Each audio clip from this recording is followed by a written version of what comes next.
હવે તમે પણ અમારા મનપસંદ ટોયસ ઓર્ડર કરી શકો છો www.puntunkids.com થી. Link is in the description. Mango. રવિવારનો દિવસ હતો. ગટ્ટુ અને ચિંકી પોતાની ડ્રોઈંગ બુકમાં ડ્રોઈંગ કરતા હતા. ત્યાં જ ડોરબેલ વાગે છે. પપ્પા બારણું ખોલે છે. ગટ્ટુ ચિંકી એક્સાઇટેડ થઈને જોવા જાય છે કે કોણ આવ્યું છે. ત્યાં કુરિયરવાળો હતો અને પપ્પાના હાથમાં 2 મોટા બોક્સીસ હતા. ગટ્ટુ ચિંકી, લાગે છે તમારી માસીએ તમારા માટે કંઈક મોકલ્યું છે. કુરિયર પર તેમનું નામ લખ્યું છે.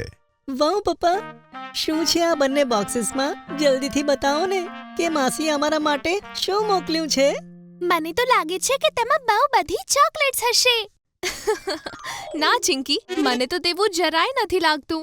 અરે ઊભા રહો, હું આ બોક્સીસને ખોલીને જોઉં છું, પછી ખબર પડશે કે આમાં શું છે.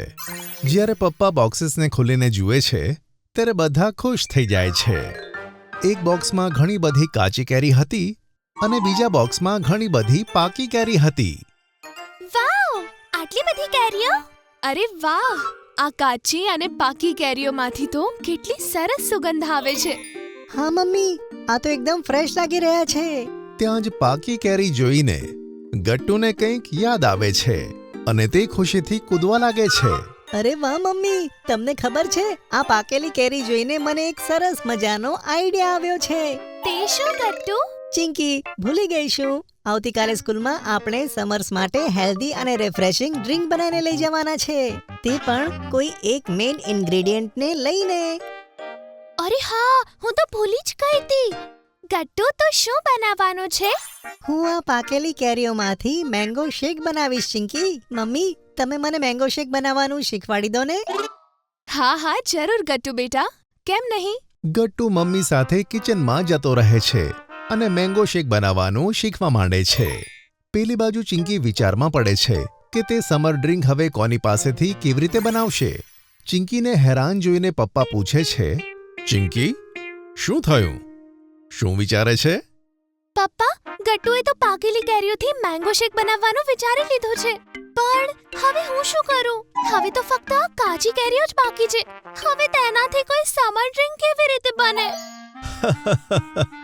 અરે ચિંકી બેટા, તને ખબર નથી કે આ કાચી કેરી આપણા ઘણા કામની છે. માનું છું કે મેંગો શેક ખૂબ જ યમ્મી હોય છે, પણ તે ક્યારે કાચી કેરીનું આમપન્ના પીધું છે? શું? આમ પન્ના? ના તો પપ્પા, તે કેવી રીતે બને? બેટા, જ્યારે હું અને તારી માસી નાના હતા અને ગામડે રહેતા હતા, ત્યારે મારી મમ્મી એટલે કે તમારી દાદી અમારા માટે ગરમીમાં ઠંડુ ઠંડુ આમ પન્ના બનાવતી હતી અને તે ખૂબ જ રિફ્રેશિંગ અને યમી હોય છે. તે ખૂબ જ હેલ્ધી હોય છે બેટા. સાચું પપ્પા? તો શું તમને તે બનાવતા આવડે છે? હા ચિંકી, આ તારી દાદીની સિક્રેટ રેસિપી છે અને આ ખાલી મને જ ખબર છે. હું તને શીખવાડી દઈશ. કાલે તું એ જ લઈને જજે. યે! ઓકે પપ્પા, તો મારી ડ્રિંક ક્લાસમાં સૌથી યુનિક હશે. પછી શું હતું? જેવું મમ્મી ગટ્ટુને મેંગો શેક બનાવવાનું શીખવાડી દે છે અને કિચન ખાલી થાય છે, પપ્પા અને ચિંકી આવે છે અને દાદીના આમ પન્નાની સિક્રેટ રેસિપી ચિંકીને શીખવાડે છે. જો ચિંકી, સૌથી પહેલા કેરીને આપણે ઉકાળીશું. જ્યારે તે ઉકળી જાય પછી તેના છોતરા અને પલ્પ અલગ કાઢી લઈશું. અચ્છા, પછી પપ્પા? પછી આપણે આ પલ્પમાં લાલ મરચાંનો પાવડર, મીઠું, કાળું મીઠું, ફુદીનો અને સાકર નાખીને બ્લેન્ડ કરીશું. શું? ખાંડ અને મીઠું એક સાથે? આ તો મેં પહેલી વાર સાંભળ્યું છે. હા ચિંકી બેટા, જો પછી આ સરસ રીતે બ્લેન્ડ થઈ જાય પછી આપણે તેમાં પાણી ઉમેરીશું. આપણું આમ પન્ના તૈયાર. બસ પછી તેમાં બરફ નાખીશું. અરે વાહ પપ્પા, આ તો સરસ છે. શું હું તેને પીને જોઉં? હા ચોક્કસ, કેમ નહીં. આ તો ખૂબ ટેસ્ટી છે અને રિફ્રેશિંગ પણ. સાચે આ તો ખૂબ સરસ બન્યું છે.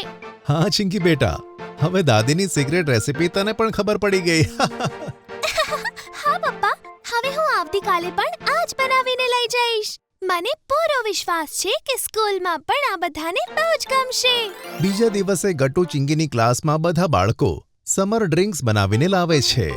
કોઈએ રૂહ અફઝા બનાવ્યું હતું તો કોઈએ લીંબુ પાણી. ઘણા બાળકોએ તો મિલ્કશેક પણ બનાવ્યું હતું, પણ બધાને ચિંકીની આમ પન્નાવાળી ડ્રિંક્સ ખૂબ જ પસંદ આવે છે. આ ડ્રિંક ક્લાસમાં કોઈએ નહોતી બનાવી અને બધાને ખૂબ જ પસંદ આવી. ચિંકી, સાચું કહું ને તો મને તો ખબર જ નહોતી કે કાચી કેરીથી આટલી સરસ અને રિફ્રેશિંગ ડ્રિંક બની શકે છે. હા ગુડ્ડી, અને આ બહુ હેલ્ધી પણ છે. આને ગરમીમાં પીવાથી આપણને ખૂબ જ ફાયદો પણ થાય છે. અને ગટ્ટુનો મેંગો શેક તો ખૂબ જ વધારે યમ્મી છે. પીને ખૂબ જ મજા આવી ગઈ મિત્રો.